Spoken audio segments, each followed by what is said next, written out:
கோயில் காலை படத்துல குறுக்கு சந்தில இளநீ இழுக்கிற மாதிரி பாஜக வாக்குகளை சந்தில ஓட்டு இழுத்துட்டு இருக்கிறாப்புல சீமான். வருகிற தேர்தலில் ஏற்கனவே போன தம்பிகள் போனதுதான். நடுநிலையான மக்கள் இவருக்கு ஓட்டு போட போறதில்ல. கிரவுண்டில் நின்று வேலை செய்வதற்கு ஆட்கள் கிடையாது. ஆனால் இவருடைய பேச்சை கேட்டு நாளைக்கு ஓட்டு போகுதுன்னா யார்கிட்ட இருந்து போவோம்? கண்டிப்பாக எழுதி வச்சுக்கங்க. இது பருப்பொருளாக பாஜகவின் ஓட்டுகள் சீமான் கைக்கு மாறும். அண்ணாமலை ஒரு கோமாளியாக அவதரித்து விட்டார். அவருக்கு இன்னும் சரியாக எதிர்த்து போராடுவதற்கு, திராவிடத்தை எதிர்த்து சண்டையிடுவதற்கு தகுதி கிடையாது அப்படின்னு நினைக்கக்கூடிய நபர்கள் உருவாகிவிட்டார்கள். மேல்மட்டத்தை சங்கிகளுக்கு கொஞ்சமாவது கூறுன்னு ஒன்று இருந்துச்சுன்னா, சீமான் எங்க ஆளு, எங்களை ஆதரிக்க வந்துட்டான் பாரு அப்படின்னு சொன்னாங்க. அப்படின்னு சொன்னா ஓன் பாக்கெட்ல இருந்தா அவன் இருக்கிற சங்கியை ஃபுல்லா அவன் பக்கம் இழுத்துட்டு போறான். நண்பர்களுக்கு வணக்கம். கேட்டினும் உண்டோர் உறுதி. இந்த திருக்குறள் நமக்கு எப்போதும் தோன்றிக்கொண்டே இருக்கக்கூடிய ஒரு திருக்குறள். ஏதாவது ஒரு கேடு, ஒரு கெட்ட காரியம் நடந்தாலும் கூட அதில் ஏதாவது உறுதி, ஒரு நல்ல விஷயம், அதில் ஏதாவது மனதை ஆறுதல் படுத்துகிற ஒரு விஷயம் நடக்கத்தான் செய்யும். அது நடந்திருக்கும். இப்படி ஒரு மோசமான நடவடிக்கை சீமான் என்கிற ஒரு சில்லறை அரசியல்வாதியால் மிக மோசமாக பெரியார் விமர்சிக்கப்படுகிறார். இதை எல்லாரும் கடுமையான எதிர்வினைகளை ஆற்றுகிறார்கள். அதே அளவிற்கு கோபம், அதைவிட பல மடங்கு அதிகமான கோபம் எனக்குள்ளேயும் இருக்கிறது. ஆனாலும் ஒரு அனலைஸ் பண்ண வேண்டியிருக்குது. இந்த நிகழ்வு எந்த விதத்தில் நமக்கு நன்மை பயத்திருக்கிறது? இதில் என்னங்க நன்மை இருக்குது? நாம் இத்தனை காலம் போற்றி வந்த ஒரு மிகப்பெரிய நபர், இந்த சமூகத்திற்காக பாடுபட்டவர், சீமான் உட்பட பார்ப்பனர் அல்லாத மக்களின், எல்லா சாதி மக்களின் வளர்ச்சிக்காகவும் அவர்களின் மேம்பாட்டுக்காகவும் உழைத்தவர், தமிழனிடத்தின் முக்கிய அடையாளமாக இருப்பவர். அவரை இவ்வளவு இழிவாக ஒருத்தன் பொது வெளியில் பேசுகிறான். அவனை நாம் பேச விட்டு வேடிக்கை பார்த்துட்டு இருக்கிறோம். உங்களுக்கு ரத்தம் கொதிக்கவில்லையா, உங்களுக்கு கோபம் வரலையா அப்படின்னு சொல்லி என்னிடம் கேட்டவர்களும் உண்டு. அந்த வீடியோக்களை பார்த்தபோது உண்மையிலே எனக்கு ரத்தம் கொதிக்கவும் செய்தது. ஆனாலும் கூட நாம் இந்த கேட்டில் என்ன நன்மை நடந்திருக்கு அப்படின்னு பார்த்தோம் அப்படின்னா, இத்தனை காலம் பெரியாரிய உணர்வு என்பது பரவலாக எல்லோரிடம் இருந்தாலும் கூட, பெரியாருக்கு ஒரு பிரச்சனை அப்படின்னு சொன்னா மொத்தமாக ஒன்று கூடி ஒரே திசையில் ஆதங்கப்படுகிற கோபம் என்பது இவ்வளவு பெரியதாக வெளிப்படவில்லை. இந்த கேள்வியை நான் ரிவர்ஸ்ல கூட போட்டு பார்க்குறேன். பிரபாகரனுக்கு ஒரு பிரச்சனை, பிரபாகரனுடைய பெயருக்கு ஒரு களங்கம்னா கூட பொங்குவதற்கு, கொந்தளிப்பதற்கு தயாராக இருந்த சில பெரியாரியவாதிகள், பெரியாரை குறித்த விமர்சனங்களை சீமான் இதற்கு முன்னாடியே வைத்திருக்கிறார் பல இடங்களில். அவர் பெரியாருக்கு இணை கற்பித்து பேசுவார். பல நேரங்களில் பேசியிருக்காரு. பெரியாரே எங்களுடைய இனத்தின் முக்கியமான நபர்னு சொல்லாதீங்க, பெரியாரும் ஒருவர் அப்படின்னு, ஒன் ஆஃப் த அப்படின்னு சொல்லி ஒன்றை போட்டு அதை அவருடைய இடத்தை இறக்குவதற்கான வேலையை செய்வார். அப்பெல்லாம் பெரிய எதிர்வினைகளை சீமான் நேரடியாக சிந்திக்கல. ஆனா இன்னைக்கு சீமான் பெரியார் பேசாத ஒன்றை பேசியதாக இட்டுக்கட்டி பேசும்போது, அதுவும் முழுக்க முழுக்க ஒரு RSS பிஜேபி காரனை போல் பேசும்போது இவர்கள் கொந்தளித்து வெளியில் வந்திருக்கிறார்கள். அப்போ ஒரு எதிரி நம் எல்லோருக்குள்ளேயும் இருந்த பெரியாரிய உணர்வை தட்டி எழுப்பி இருக்கிறார். இந்த திருமுருகன் காந்தின்னு ஒருத்தர் இருக்கிறாரு. அவர்லாம் அரசியல் விஞ்ஞானினே சொல்லணும். ஏன் அப்படின்னா, நடந்து முடிந்த நாடாளுமன்ற தேர்தலில் அண்ணாமலை எதிர்த்து அண்ணாமலை வீழ்த்துவதற்காக போய் களத்தில் இருந்து வேலை செய்கிறாரு. யாருக்காக வேலை செய்கிறாரு? ஒரு கேண்டிடேட், இண்டிவிஜுவல் கேண்டிடேட்டு, சுயேட்சை வேட்பாளருக்காக ஒரு ஏணி சின்னத்தில் போடுங்கள் அப்படின்னு சொல்லி அவர் ப்ரொபகண்டா, அவர் பிரச்சாரம் பண்ணுகிறார். ஆனால் நான் திமுக ஆதரிக்க மாட்டேன். யாரால் யாரை எதை கொண்டு யாரால் எதை வீழ்த்த முடியுமோ அவர்களை நான் ஆதரிக்க மாட்டேன். ஆனால் இவர்களை நான் வீழ்த்த வேணும், அதனால் நான் வேற ஒருத்தரை கையை காட்டுறேன்னு சொல்லி இந்த மாதிரி ஒரு வினோதமான ஒரு வேலையெல்லாம் பார்த்தவர். அவரும் இன்னைக்கு கொந்தளித்து அவரும் பேசுகிறார். பல்வேறு தரப்பினரும் வெவ்வேறு முடிவுகளை கொண்டவர்கள். ஏன் தமிழ் தேசியம்ங்கிற பேரில் பல விஷயங்களை ரொம்ப இறுக்கமாக பின்பற்றக்கூடிய தோழர் தியாகு அவர்கள் கூட, அவர் கம்யூனிசம் மார்க்சியம்னு சொல்லி எல்லாவற்றையும் கரைத்து குடித்திருந்தாலும் இந்த தமிழ் தேசியம்ங்கிற இந்த வட்டத்துக்குள் வந்து நின்று கொண்டு பல விளக்கங்களையும் முன்னுக்கு பின் முரணான பல விளக்கங்களையுமே கொடுத்துருக்கிறாரு. அவரும் கூட இன்னைக்கு தீவிரமாக சீமானை எதிர்த்து பேசியிருக்கிறார். அவருடைய லாஜிக்கான அந்த பேச்சு, பெரியாரை நாம் ஏன் தந்தை என்று போற்றுகிறோம், அவருடைய பங்களிப்பு அந்த சமூகத்தில் அப்படிங்கிறதெல்லாம் பேசுறார். ஸோ எல்லா தரப்பிலும் பெரியார் எந்த அளவிற்கு போற்றத்தக்கவராக இருந்திருக்கிறார், அதை எப்படி இவர்கள் தங்களுக்குள் வைத்திருந்திருக்கிறார், இன்னைக்கு எப்படி ஒட்டுமொத்தமாக தங்கள்கிட்ட வெளிப்படுத்தி கொண்டு வந்து வெளியில் காட்டுகிறார்கள் அப்படிங்கிறத பார்க்கும்போது உண்மையிலேயே சீமான் பேசியதில் நமக்கு விருப்பம் இல்லை, அதை நாம் எதிர்த்து போராட வேண்டும், தொடர்ந்து சீமானுக்கு புரிகிற மொழியில் பதில் சொல்ல வேண்டும்னு வீடியோ போட்டுருக்கிறோம். ஆனால் இன்னொரு விதமாக நாம் பார்ப்போம். என்ன அப்படின்னா, இந்த சீமான்கிட்டையே சில பேர் சொல்லியிருப்பாங்க போல இருக்கு, ஓட் பாலிடிக்ஸில் ஒரு ஓட்டு கட்சியாக இருந்து கொண்டு மக்கள்கிட்ட வாக்கு வேண்டும்னு எதிர்பார்க்கிறவர்கள் தமிழ்நாட்டில் இந்த மாதிரிலாம் பேசக்கூடாது, பெரியார் ஒரு வாக்கு வங்கி அரசியலில் முக்கியமான முகமாக இருக்கிறார், நீங்கள் ஏன் இதெல்லாம் மோதுறீங்க அப்படின்னு சொல்லும்போது அதை இன்னைக்கு பேசியிருக்காரு. நான் அதையெல்லாம் பெரியாரை விமர்சித்து விட்டுத்தான் ஒத்தையில் நின்று நான் 36 லட்சம் வாக்குகளை வாங்கியிருக்கிறேன், உங்களை மாதிரி அங்கீகரிக்கப்பட்ட கட்சியாக மாறி இருக்கிறேன், நான் கூட்டணி அது இதுங்கெல்லாம் பண்ணல அப்படின்னு சொல்லி அவருடைய எப்போதும் அந்த கிம்மிக்ஸ் வேலையை, நான் அதை பண்ணேன் இதை பண்ணேன் அப்படி பண்ணேன் இப்படி பண்ணேன், இன்னைக்கு நான் வெற்றி பெற்றிருக்கிறேன் அப்படின்னு ஒரு வார்டு கவுன்சிலர் கூட கிடையாது அப்படிங்கிற நிலைமையில தான் அவருடைய வாழ்க்கை ஓடிக்கொண்டிருக்கிறது. பணம் சம்பாதிச்சிட்டாரு, அது எல்லோருக்கும் தெரியும். பணம் எப்படி வருகிறது, யார் யாரெல்லாம் இடம்லேருந்தெல்லாம் பெறுகிறார் அப்படிங்கிறதெல்லாம் எல்லாருக்கும் தெரியும். ஆனால் ஒரு அரசியல் கட்சியாக அவருடைய வெற்றி என்பது அது ஒரு அடிமட்டத்தில் கிடக்குது. அதிகாரத்தை பெறுவதற்கு கனவிலும் அந்த கட்சிக்காரர்கள் நினைக்கவே முடியாது. அது ஒரு கற்பனை தான்.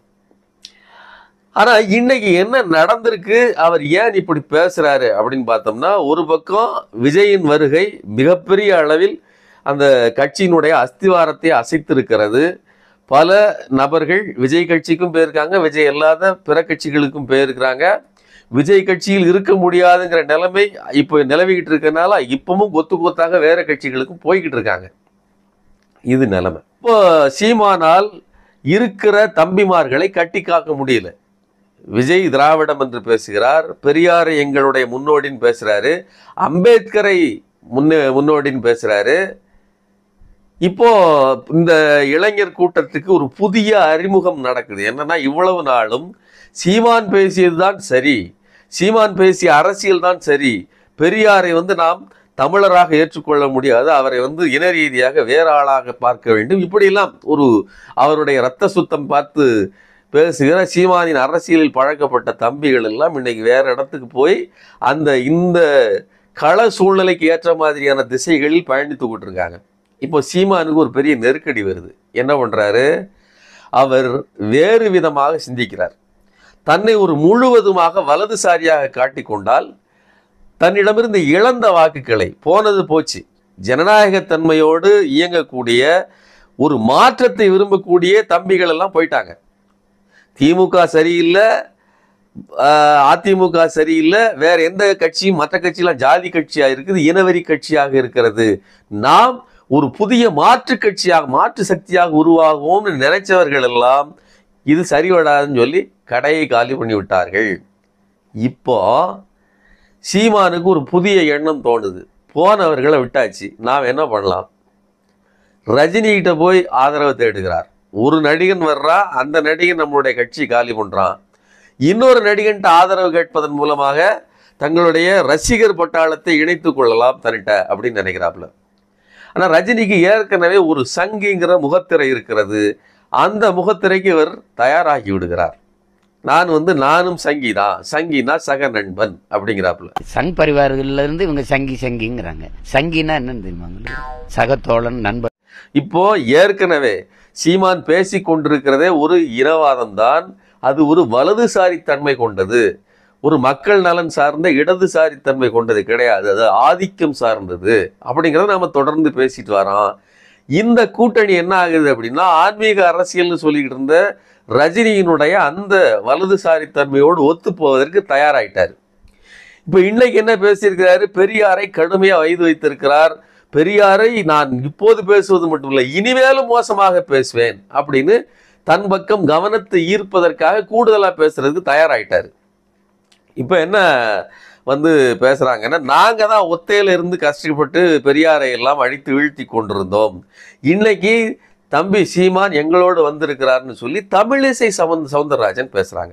எங்கள் வழியில் வந்திருக்கிறார் என்றுதான் சொல்லணும். ஏன்னா நாங்கள் இத்தனை காலம் எங்களது கருத்தியலாக எதை சொல்லிக் கொண்டிருந்தோமோ அதை சகோதரர் சீமான் அவர்களும் இன்று சொல்ல ஆரம்பித்திருக்கிறார்கள். ஆக எங்கள் கருத்தியலுக்கு கிடைத்திருக்கின்ற ஒரு பலமாகவும் நாங்கள் இதுவரை சொல்லிக் கொண்டிருந்த கருத்தியலுக்கு ஒரு ஆதரவாகவும் நான் இதை பார்க்கிறேன். தமிழிசை சவுந்தரராஜன் மட்டும் பேசல, சீமானுடைய வீடியோக்களுக்கு கீழே, அவர் பேசிய வீடியோக்களுக்கு கீழே இருக்கக்கூடிய கமெண்ட் எல்லாம் பார்த்தோம்னா எப்போதும் ஒரு மனோநிலை பாதிக்கப்பட்டது மாதிரி ஒரே திசையில் பயணிக்கக்கூடிய அண்ணனுடைய பேச்சுக்களை கேட்டு மூளை செலவை செய்யப்பட்ட தம்பிமார்கள் ஒரு புறம், இன்னொரு புறம் எனக்கு சீமானினுடைய பேச்சு ஒரு நாளும் பிடிக்காது. சீமான் இது நாள் வரலும் பேசுறாரு, ரைமிங்காக பேசுவார், ஆனால் நான் ஒரு நாளும் அவருடைய பேச்சை மதிக்க மாட்டேன், ஆனால் இப்போது பேசுவது எனக்கு ரொம்ப பிடிச்சிருக்கு அப்படின்னு சொல்லி நிறைய பேர் ஏதாவது ஒரு இந்த ஸ்வஸ்திக் முத்திரை அல்லது பாரத் மாதா கி ஜே, பாரத தேவி அப்படின்னு ஏதாவது ஒரு படத்தை வச்சு சங்கி அந்த காவி கொடி இதெல்லாம் போட்டிருக்கிற ப்ரொஃபைல்ல இருந்து பல பேர் சீமானுக்கு ஆதரவராக கமெண்ட் போடுறாங்க. இது நாள் வரை சீமான் பேசியது எனக்கு பிடிக்காது, ஆனால் இப்போது சீமான் பேசியது பிடித்திருக்கிறது அப்படின்னு சொல்றாங்க. தமிழிசை சவுந்தரராஜன் சொல்லியிருக்கிறாங்க.